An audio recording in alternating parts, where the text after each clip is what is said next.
نہیں، سال گزر جائے ہمیں تو سال بعد رونا چاہیے، اللہ 1 سال زندگی کا کم ہو گیا اور ہم نے کچھ بھی نہیں کیا، اور یہ ہیپی برتھ ڈے منا کے پھر اس کے سٹیٹس لگاتے بہن بیٹی، اور بڑی خوش ہوتی ہے میرا بیٹا 1 سال کا ہو گیا۔ اللہ اکبر، یہ اللہ سوال کرے گا کل قیامت کے روز، اللہ والی تو نے یہ کیا حرکتیں کی تھی، گھر کافروں کی نکالی کرتی تھی۔ اللہ اکبر۔ اور اسی طرح لباس کے متعلق خواتین کی دینی نافرمانیاں کون سی ہیں سنیں۔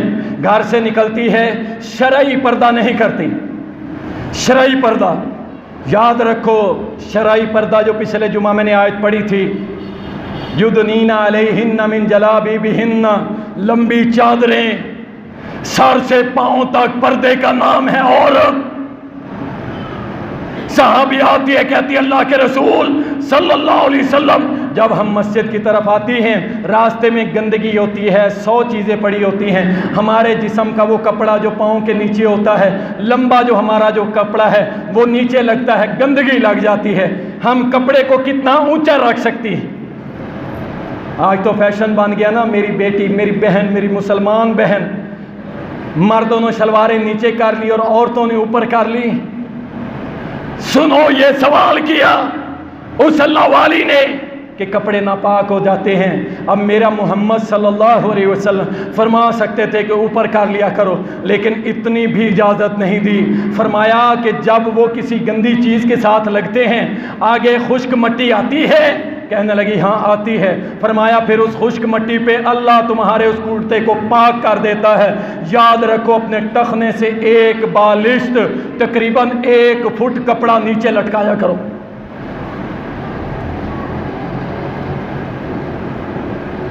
یہ ہے دین محمد صلی اللہ علیہ وسلم۔ اور ہماری ماں بہن ٹخنا تو کیا، نصف پنڈلی پہ کپڑے رکھ کے اور کہتی ہے یہ فیشن ہے۔ بربادی، اللہ کی قسم کوئی غیرت مند عورت ایسا نہیں کر سکتی۔ میرا جملہ سخت ضرور ہوگا، لیکن جب مرض بڑھ جائے پھر آپریشن کرنا پڑتا ہے، پھر پیناڈول کام نہیں کرتی۔ اللہ اکبر۔ پھر پردے کے بھی قسمیں ہیں، یہ ایک موضوع الگ سے ہے۔ گھر سے نکلے گی مکمل پردہ، محلے سے نکلے گی منہ ننگا، اور جب دکاندار پہ جائے گی، ایک طرف دکاندار بدماش بیٹھا ہوگا، اللہ سے نہیں ڈرے گا وہ، اور دوسری طرف یہ بی بی بہن شیطان کے ہتھے چڑھ کے دکان پہ چلی گئی۔ نہ اسے خاوند کی عزت غیرت یاد، نہ بچوں کی، نہ کسی کی، نہ ماں اپنے باپ کی، نہ بھائیوں کی۔ یہ جا کے دکاندار، اور دکاندار اب تو خیر الحمدللہ بہت فرق پڑ گیا ہے، ورنہ کیا وہ پردہ کھینچتا ہے، اس بی بی کو بٹھاتا ہے، اگر اس نے نقاب کیا بھی ہوا ہے تو کہتا ہے جاؤ اس بہن کے لیے، باجی کے لیے، تیری کون سی بہن اور باجی؟ یاد رکھو یہ منہ سے بہن کہنے سے کوئی بہن نہیں بن جاتی۔ میری منہ بولی بہن ہے، بھائی کون سا یہ قاعدہ کہاں سے سیکھا ہے؟ رضائی بہن تو سنی ہے جنہوں نے 1 ماہ کا دودھ پیا ہو، یہ منہ بولی بہن کیا ہوتی ہے؟ کچھ نہیں، کہتا ہے باجی کے لیے بوتل لاؤ، وہ باجی صاحبہ اپنا نقاب اتار کے بوتل پیتی ہے، ہنس ہنس کے اس سے باتیں کر کے 1 سوٹ خرید کے آ کے خاوند کو کہتی ہے میں نے سوٹ لیا ہے، تو 1500 کا لاتا ہے، میں 1300 کا، یہ 200 کے بدلے اپنے خاوند کی عزت کو برباد کر کے۔ یہ ہے پردے۔ اور برقع کیسا پہننا ہوتا ہے؟ برقع ایسا ہونا چاہیے کہ کسی اگر مرد کی نظر بھی پڑے تو وہ نظر ہٹا لے۔ یہ برقع بھی ایسا پہنتی ہے کہ جو مرد ایک بار دیکھے اس کی نظر ہٹے ہی نہ۔ کون سے پردے، کون سا دین، کون سا اسلام؟ اللہ ربی۔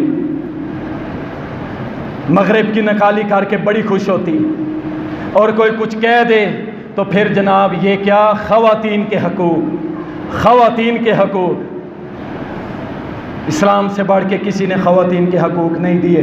یاد رکھیں اسی طرح خواتین کے اندر ایک بہت بڑی مرض، دینی خلاف ورزی، خوشبو لگانا۔ دیکھیں خوشبوئیں 2 طرح کی ہیں، ایک عورتوں کے لیے، ایک مردوں کے لیے۔ جو عورتوں والی خوشبو ہے وہ عورتوں تک محدود رہتی ہے، قریب کھڑے ہوئے دوسرے کو نہیں پہنچتی، اور جو مردوں والی ہے وہ ظاہر بات ہے جب مرد لگاتا ہے 10 20 50 بندے بھی اسے سونگتے ہیں۔ ابو ہریرہ رضی اللہ تعالیٰ مسجد کی طرف جا رہے تھے. مسند احمد کے اندر یہ واقعہ آتا ہے. ایک عورت ساتھ سے گزری. سیدنا ابو ہریرہ کہتے ہیں رک جا ذرا بات سن. کہاں چلی ہو؟ کہنے لگی مسجد جا رہی ہوں نماز پڑھنے. کہا یہ خوشبو تو نے لگائی ہے؟ کہا ہاں میں نے لگائی ہے. کہا سن لے رسول اللہ صلی اللہ علیہ وسلم نے فرمایا ہے جو خوشبو لگا کے مسجد کی طرف جائے اللہ اس کی نماز قبول نہیں کرتا. اللہ اس کی نماز قبول نہیں کرتا جب تک کہ وہ غسل واجب نہ کر لے. تو جا گھر میں غسل کر پھر مسجد آنا. یہاں کوئی پرواہ ہی نہیں ہے. آپ بازار میں جاؤ پہلے تو مردوں سے زیادہ عورتوں کا رش, اور اگر کسی عورت کے قریب سے گزرنا بھی پڑے تو خوشبوئیں ایسی لگائی ہوتی ہیں کہ انا للہ و انا الیہ. یہ خواتین کے لیے جائز نہیں ہے. اور اسی طرح شادی بیاہ کی تقریبات, اللہ اکبر, وقت تھوڑا ہے میں مختصر کر دیتا ہوں. شادی بیاہ کی تقریبات, یہ لڈی, یہ ڈھول کی تاپ پہ رقص, کوئی نہیں یہ میرا فرسٹ کزن ہے, یہ سیکنڈ کزن ہے, کزن ہے ہم, کزن ہے ہم. لڈی ڈال رہے تو کیا رقص ہو رہا ہے. شادی ہے جی, خوشی ہے, جو مرضی کرو. اور ویڈیو بنانے والا سب سے بڑا ظالم وہ ویڈیو بنا رہا ہوتا ہے, ایک ایک بیٹی کے پوز لے رہا ہوتا ہے. دلہن کو دلہے سے پہلے ویڈیو والا اپنے ویڈیو کیمرے میں قید کرتا ہے اور 3-4 گھنٹے بنا کے اس بیٹی کا باپ کہتا ہے واہ جی واہ تو نے کمال ویڈیو بنائی, یہ پکڑ اپنی فیس 5-10 ہزار روپے اور گڈ ایڈٹ کر کے بہترین سانگ لگا کے پھر دینا میری بیٹی کو واپس. اللہ اکبر. یہ ہے مسجد نبوی, اللہ سب کو دکھا دے. مسجد نبوی, اور اس میں جو بیٹھے ہوئے نماز پڑھ رہے ہیں وہ صحابہ اور صحابیات کہ جن کے دلوں کے اندر ایمان اللہ نے مزین کیا ہے. مقام دیکھو, فجر کا وقت نماز میرے محمد نے پڑھائی صلی اللہ علیہ وسلم. اور جب صحابہ صحابیات ایک دروازے سے نکلنے لگے میرے نبی کی نظر پڑی, فرمایا رک جاؤ, آج کے بعد اس ایک دروازے سے مرد اور عورتیں اکٹھے داخل بھی نہیں ہوں گے, نکلیں گے بھی نہیں. صحابہ اور صحابیات جن کے دلوں کی پاکیزگی کی گواہی میرا اللہ دے, ان کو نبی نے منع کر دیا کہ اکٹھے ایک دروازے سے نہیں گزرنا جب تک دوسرا دروازہ نہیں بنا.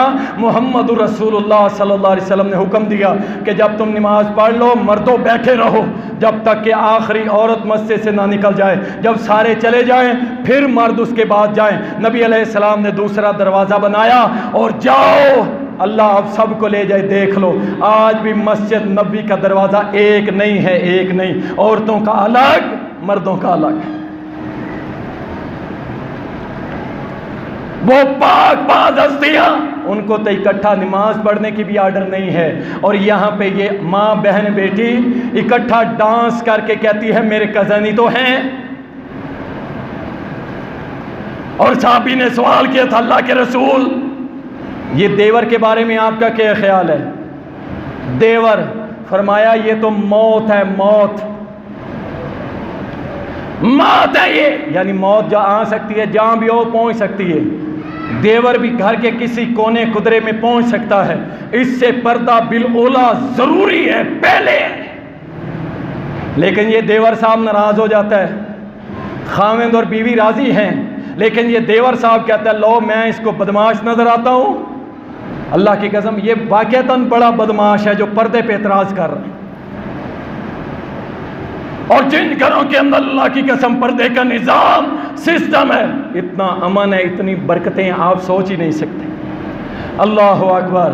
دینی نافرمانیاں خواتین کی, شوہر کے سامنے اونچی آواز سے بات کرنا, اس کو گھٹیا سمجھنا اور اس کو شکوے شکایت بے وجہ. ایک ہے دیکھیں مردوں کے لیے یہ واجب ہے کہ عورتوں کا نان و نفقہ پورا کریں, ان کے لباس کھانے کا خیال رکھیں. لیکن اس کے باوجود اگر کوئی اس طرح کرتی ہے تو سنن نسائی کے اندر ایک واقعہ آتا ہے، نبی علیہ الصلوۃ والسلام کے پاس ایک عورت آئی، نبی علیہ السلام نے فرمایا کیا حال ہے تیرے شوہر کا تیرے ساتھ؟ کہتی ہے جی مجھے کیا پرواہ، مجھے کوئی اس کی پرواہ نہیں، مجھے اس کی کوئی پرواہ نہیں۔ تو نبی علیہ السلام نے فرمایا فَإِنَّمَا هُوَ جَنَّتُكِ وَنَارُكِ او نارو کی، وہ تیرے لیے جنت ہے اور تیرے لیے جہنم ہے، یعنی اگر وہ راضی ہو گیا تو اللہ تجھے جنت دے گا، اگر وہ ناراض ہو گیا تو اللہ تجھے جہنم میں گرا دے گا۔ اللہ اکبر۔ بلا وجہ طلاق کا مطالبہ کرنا، نبی صلی اللہ علیہ وسلم نے فرمایا کہ جو عورت بلا وجہ اپنے خاوند سے طلاق مانگتی ہے، اللہ سبحانہ و تعالی جنت تو کیا، جنت کی خوشبو بھی اس عورت کو نہیں دے گا۔ اللہ ربی، شوہر کی اجازت کے بغیر یہ عورت نہ نفلی روزے رکھ سکتی ہے، نہ کسی غیر محرم کو گھر آنے کی اجازت دے سکتی۔ میں مختصر کر رہا ہوں۔ اور اسی طرح رسول اللہ صلی اللہ علیہ وسلم نے عورتوں کو تلقین کی تھی کہ میں تمہیں دیکھ رہا ہوں کہ تم جہنم میں بہت زیادہ تعداد میں ہو۔ عرض کی اللہ کے رسول کس وجہ سے؟ فرمایا تم ناشکری کرتی ہو، لان تان زیادہ کرتی، یہ دینی خلاف ورزی۔ اور اسی طرح چہرے کو گندوانے والی، یہ اپنی برویٹے، یہ بھویں، یہ تھریڈنگ کروانے والی، خوبصورت بننے کے لیے اپنے دانتوں میں خلال پیدا کرنے والی، ویگ لگانے والی، فرمایا ان سب پہ اللہ کی لعنت ہو، اللہ کی لعنت ہو۔ اور یہ جو بیوٹی پارلر کے اندر یہ بناتی ہیں، اس کی کمائی حرام ہے۔ کوئی بھی غیر شرعی کام سے کمائی ہوئی حرام کمائی ہوتی ہے، یاد رکھیں اس فارمولے کو۔ اور اس کے بعد عورتوں کے لیے جائز نہیں کہ وہ سہیلی بنائے، کسی نیک عورت کو بنائے، صرف گندی عورت، بری عورت اس کو نہ بنائے۔ اور اسی طرح رسول اللہ صلی اللہ علیہ وسلم نے فرمایا اس عورت پر اللہ کی لعنت ہو جو اپنی سہیلی کو ملتی ہے اور گھر آ کے اپنے خامند کو اپنی سہیلی کا، اس کا خد و خال، اس کی وضع قطع بتاتی ہے جیسا کہ اس کا شوہر اسے دیکھ رہا ہو۔ اس بتانے والی پہ اللہ کی لعنت ہوتی ہے۔ اور اسی طرح ساس، جو ہمارا وراثتی ورثے میں ہمیں یہ ملا ہے، ساس بہو کا، یہ صرف پاک و ہند کے اندر ہے، عرب میں ایسا کوئی مسئلہ نہیں، بہت کم ملے۔ ساس بہو کو اپنی بیٹی سمجھنے کے لیے تیار نہیں۔ اس کی اپنی بیٹی اگر اس کا داماد تنگ کرتا ہے تو یہ کہتی ہے ظلم ہے، لیکن اگر یہ اپنی بہو کو تنگ کرتی ہے کہتی ہے میرا حق ہے، یہ میرا حق ہے۔ اور اللہ کی بندی، یہ بھی تیری بیٹی ہے۔ اور اسی طرح بہو اپنی ساس کو تنگ کرتی ہے، اسے ماں نہیں سمجھتی۔ اپنی ماں کو کوئی تکلیف دے تو کہتی ہے میری ماں، اور اگر اس کی ساس کو کوئی تکلیف دے تو کہتی ہے میری کون سی ماں، یہ ماں ہے، بہو کی ماں ہے۔ اور اسی طرح نندوں کا مسئلہ، جٹھانیوں کا مسئلہ، اللہ کی قسم ان مسئلوں نے گھروں کو جہنم بنا دیا۔ اللہ کی رضا کے لیے ان مسئلوں کو ہٹائیں۔ اور میں آخری حدیث سنا کے بات کو وائنڈ اپ کرتا ہوں۔ عبداللہ ابن عمر بن عاص رضی اللہ تعالیٰ بیان کرتے ہیں، مسند احمد کے اندر یہ حدیث آتی ہے، فرمایا یہ اور ساری دنیا متاع ہے، متاع، خزانہ ہے، مال دولت ہے، اور اس دنیا کا بہترین متاع، خزانہ، سونا، قیمتی مال اس پوری دنیا کا اگر کوئی ہے تو وہ نیک عورت ہے، صالح عورت ہے۔ اس قدر مقام ہے اس عورت کا۔ اور کون سی عورت نیک، صالح اور پوری دنیا سے قیمتی ہے؟ جو اللہ اور اس کے رسول کی تابعدار ہوگی۔ اللہ ہماری ماں اور بہنوں کو دینی نافرمانیوں سے محفوظ فرمائے، اللہ ان کو اللہ اپنے اور اپنے رسول کا پیروکار بنائے۔ وآخر دعوانا الحمدللہ۔